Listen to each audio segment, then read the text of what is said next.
hara al göyerçini, bəxti qara al göyerçini. Uçtu gitti qayıtmadı, qayıtmadı al göyerçini. Könlüm onu unutmadı, o könlümü avutmadı. Uçtu gitti qayıtmadı, qayıtmadı al göyerçini. Ay qayıtmadı al göyerçini.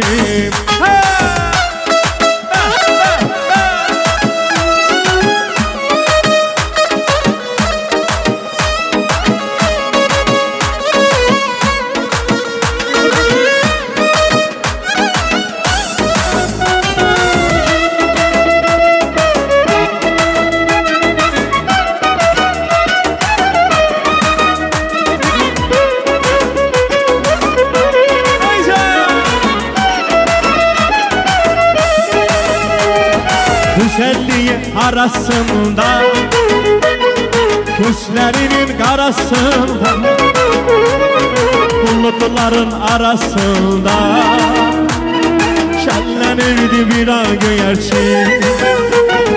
Uzaktan atmasaydılar daş, gözlerinde olardı mı yaş?